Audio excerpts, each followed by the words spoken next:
Hello and welcome to Mad About Superheroes commentary on Spider-Man and his amazing friends. The episode that we're watching is The Origin of the Spider-Friends, which tells the tale of how Spider-Man, Iceman, and Firestar first joined forces. And as I said on my Incredible Hulk commentary, another great opening sequence, as all 80 cartoons had to have, and an awesome theme song as well. Great sequence. Get the transformations here of Firestar and Iceman, and this great shot of this fire monster that they're fighting against. I think that was in the episode that guest starred Sunfire, the fire creature, if I'm remembering correctly, and some other villains here. They had the Green Goblin and Doctor Doom. Love the Doctor Doom episode. I love them all pretty much. And the openings always had these great stills of the title of the episode. And again, another awesome narration by Stan the Man Lee, R.I.P. The voice and face of many of our childhoods, setting up what the episode story is about, and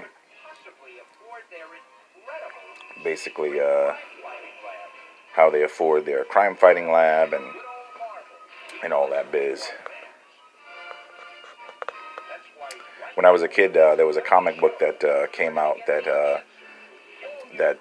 was an adaptation of the first episode that featured the Green Goblin, and I had to have it. Don't know what happened to the original copy I had, but then they reprinted it sometime in the late 80s. And I got that when Spider-Man His Amazing Friends was being featured on they called it the Marvel Action Universe, and they had like Dino Riders and RoboCop and Spider-Man and His Amazing Friends. So I got that. I still have that copy of it. Wish I still had the original though.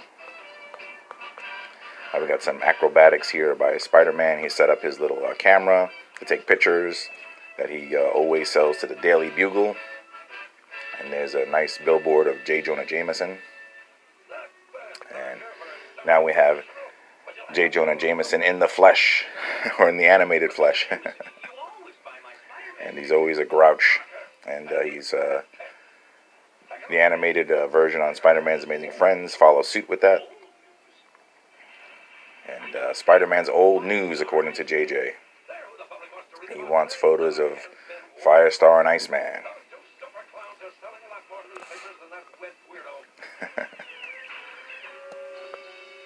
Now, originally, they had wanted to use the Human Torch for this series, but for whatever reasons, they couldn't get the Human Torch, so they had to create their own fire-based character. The idea was to have fire and ice characters team up with Spider-Man, so they wanted the Human Torch, couldn't get him, so they created Firestar, and I think we're all the better for it. Firestar is a great character. Loved her on this series, and then soon after, they incorporated her into the Marvel Comics as well, and I think she first appeared in X-Men, and then she got her own limited series. And we have the first meeting here of Angelica Jones, Firestar, and Peter Parker, but they don't know yet, that they're superheroes.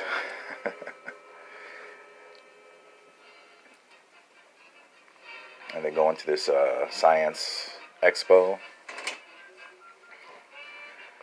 These gadgets and gizmos on display. Peter Parker, being a science nerd, loves this stuff. And now we're going to get a guest appearance, a cameo from Tony Stark. Oh, I think his voice is rather funny. He sounds like the millionaire on Gilligan's Island. And now we have our first appearance of the villain showing up in the episodes, the Beetle. And he wants to, anything Tony Stark makes, he wants to steal. I believe in the comic books, his armor is stolen technology from Tony Stark. I kind of remember when they had the armor wars in the Iron Man comics. Tony Stark was going around kind of reacquiring or disabling other, especially villains that had knockoffs of his tech. But now we got a little scuffle going on here. Have to mention, it happened a couple of seconds ago where the Beetle basically bitch slapped Tony Stark. It's pretty funny. And yeah, Tony Stark is useless in this episode, but he's not the star, so that was funny. I got to recover from that. So Spider-Man or Peter Parker is sets up his camera a few times in this episode to get pictures of Firestar and Iceman. That's still his gig. You know how he makes his cash to help dear old Aunt May.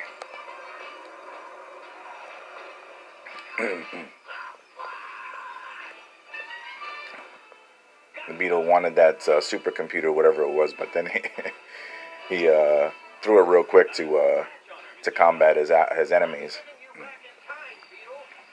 That's a nice shot of Iceman using his powers against the Beetle.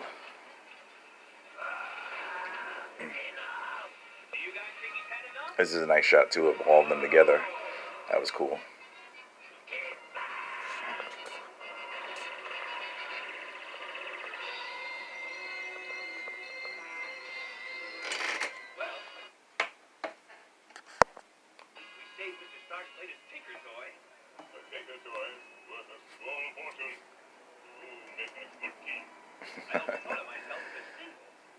Now they're toying with the notion of becoming a team. I mentioned the Firestar being incorporated into the Marvel universe. I particularly liked her when they put her in the New Warriors. It was the tagline for the first issue was the heroes for the '90s. But yeah, I liked Firestar's inclusion in that, and that's when I really got into her character. I mean, I've always liked her from the Spider-Man and His Amazing Friends days, but I liked her in the New Warriors. They tried to in mid-series they tried to give her a new costume, which I didn't really care for.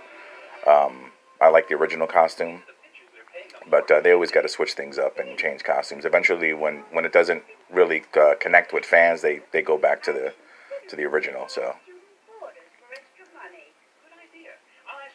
we got Aunt May wants to coincidentally for extra cash, she wants to take in some boarders, and you know it's no surprise who those boarders are going to be. And this is something that they do in all the episodes. They're constantly like busting each other's chops, and I guess this is the beginning of it where Firestar and Iceman are messing with Peter Parker. First with his hamburger from hot to cold, and in a minute or less than that, they're gonna start using their powers on him.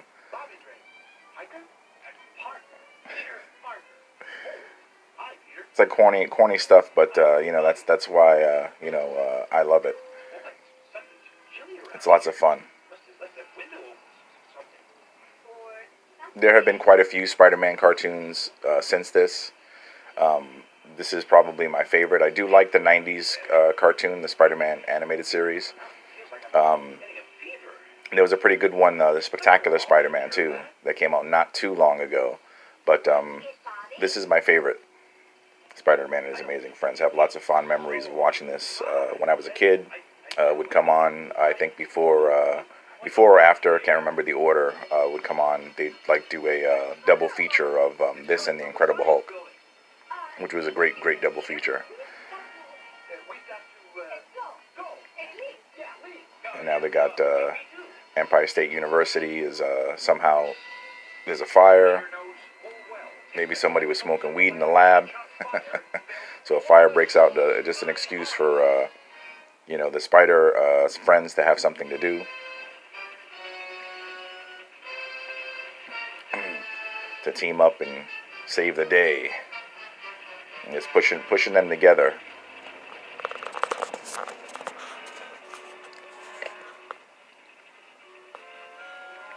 Now we got, like they set up before, Peter Parker's always setting up his camera to take pictures. And that's going to come into play.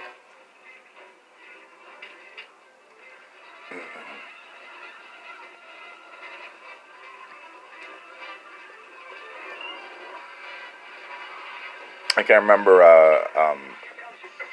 how if I saw this series. There was a Spider-Man cartoon series um, that I believe was the same anime. It would come out of the. It was just called Spider-Man. It came out at the same time as this. It was around 1982 also. Didn't have Firestar and Iceman. It was just Spider-Man, but it's like the same animation. Even the music is similar. Um, but point I'm trying to make is that I don't know how I was introduced to Spider-Man first. If it was that cartoon series, or they were rerunning the '60s cartoon series too, um, or if I saw it in the comic books first. But as far back as I can remember, always a Spider-Man fan. There was also the '70s live action TV series that wasn't really very good, but I have memories of that too from my youth. But not sure what got me into it first. My brother was always into comic books too, so maybe it was from him. But always been a Spider-Man fan. So they rescued the university from the fire, and now we've got Peter Parker developing his film and realizing that Angelica Jones is Firestar.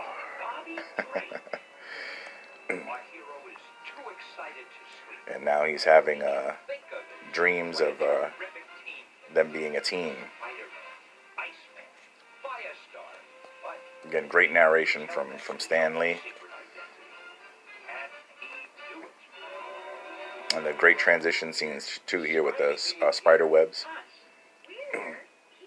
Reminds me of the transition scenes on the Super Friends cartoon. They'd have like stars and it would transition each scene. And even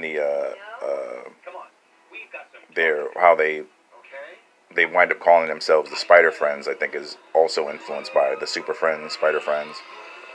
Very similar. Again, love the transition scenes here, or the transformation scenes, I should say, of Iceman and Firestar. How they use their powers to transform. Although it's kind of reminds me of the Incredible Hulk series, where Bruce Banner would, when he would change into the Hulk, his clothes would rip, and then when he turned back, his clothes would miraculously be fine. He'd have his clothes back on. Kind of the same deal with Firestar. She transforms, and I assume that her fire would burn the clothes, but when she turns back, she just has her clothes on again, and they're fine. They're not burnt. Well, but I guess with a woman, it's even they can't, they can do it even less because she'd be naked. How does her costume appear through the fire? I don't know. It's a cartoon. You just have to let it go. Again, like I said, it's silly, but that's what makes it so much fun. And now, like what I mentioned before, they're coming up with their what they're going to call themselves, and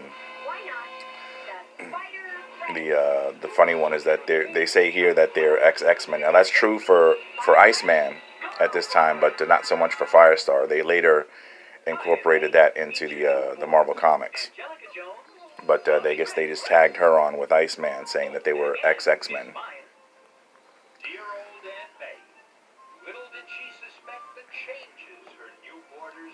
Which is cool. They just made Firestar a mutant, like Iceman. Now they're making the alterations to their room so they can get in and out. So especially, they got to keep it a secret from Aunt May. That's cool there. And then here they call it, I've always known it as Stark Industries, but here it's Stark International. I can't remember if at the comics at the time, the Iron Man comics, if it was in fact international. But for me, it was always Stark Industries.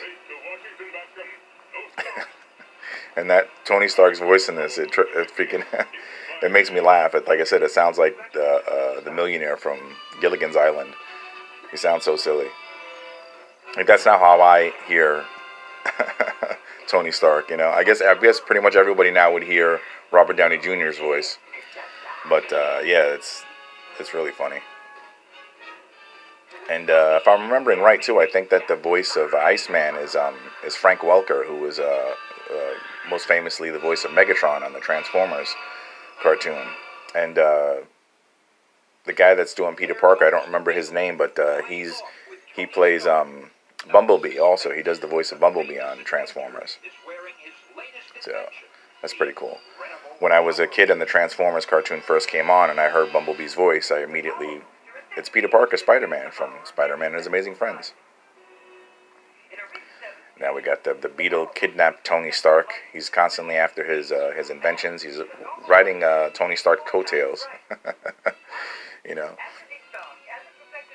anything cool the Beetle has, it came from Tony Stark. So these guys, Bobby and Angelica and Peter see it on the news.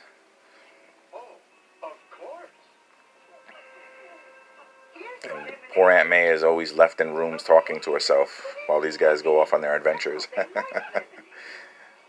And I can't forget to mention Ms. Lion. She's a important part of the series. There's even one episode where Ms. Lion saves the day. And again, these guys are constantly busting each other's chops. It's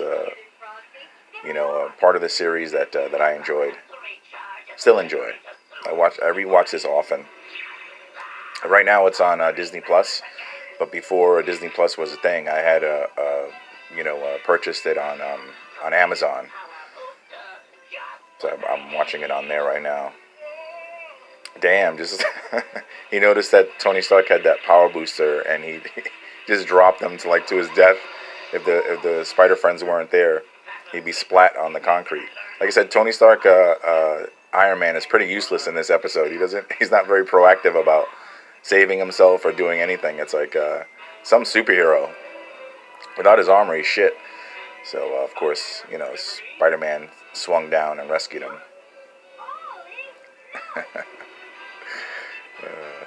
If you're gonna guest star Tony Stark in an episode, he should be cooler than this.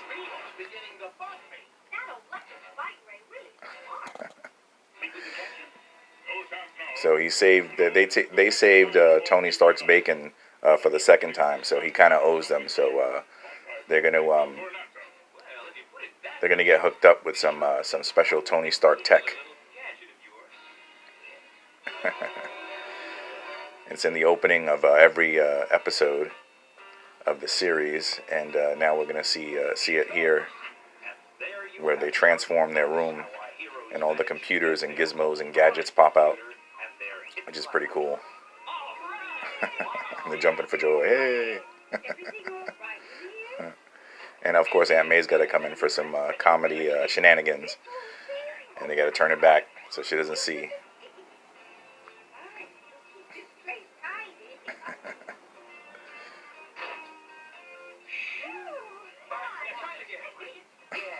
The scene's so nice they had to do it twice, right?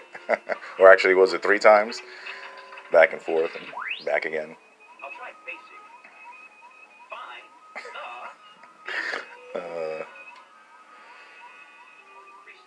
I'm trying to track the Beetle with this new supercomputer.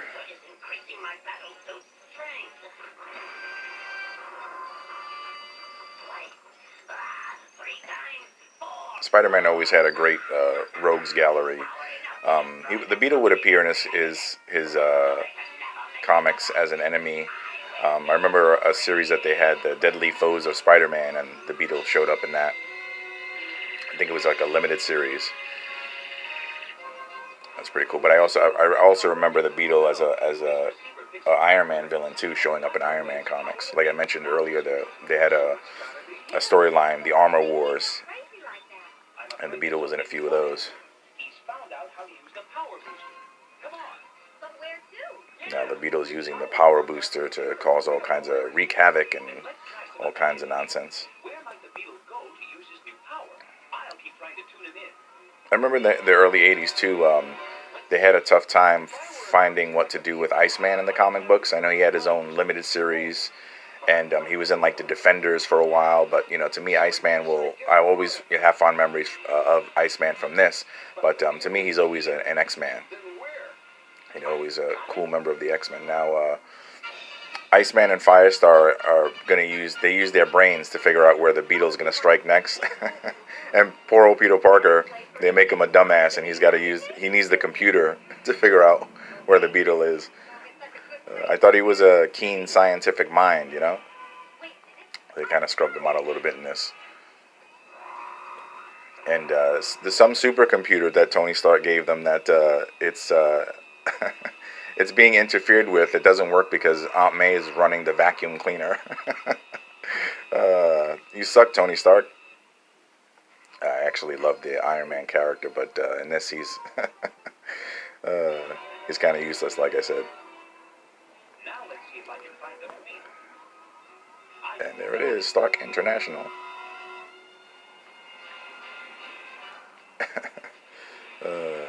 So they're already on their way, and Spider-Man needed the computer. And Angelica's like, oh, it didn't take long to figure out. Again, constantly busting each other's chops, ribbing on each other. All in good fun. They can take it. They're superheroes.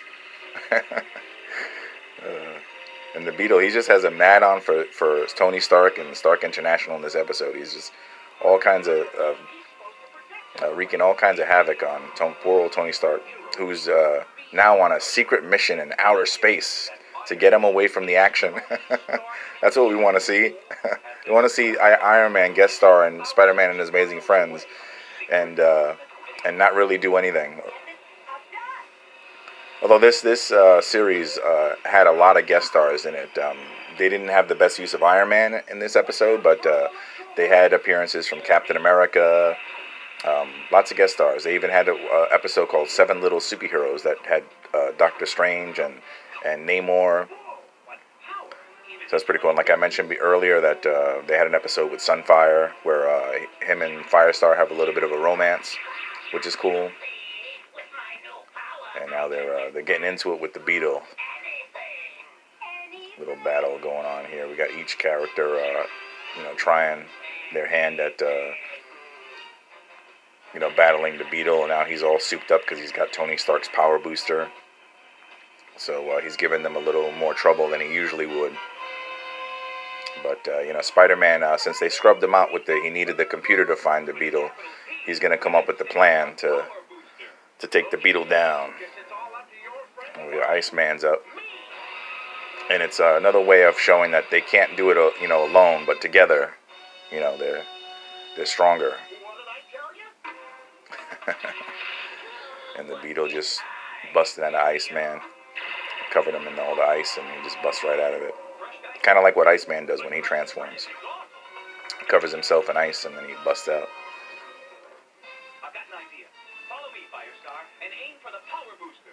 Spider-Man's got the plan. He's a man with a plan.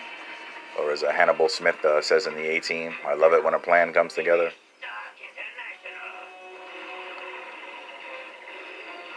And there they go.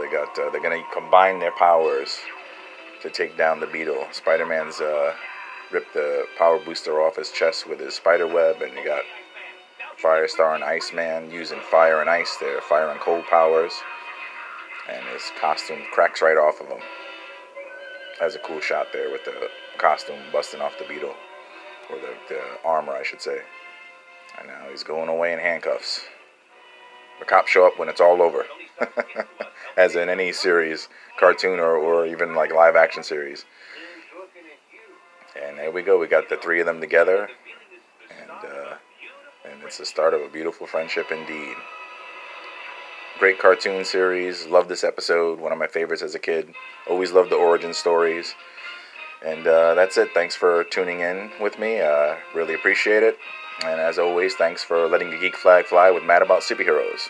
We'll see you on the next one.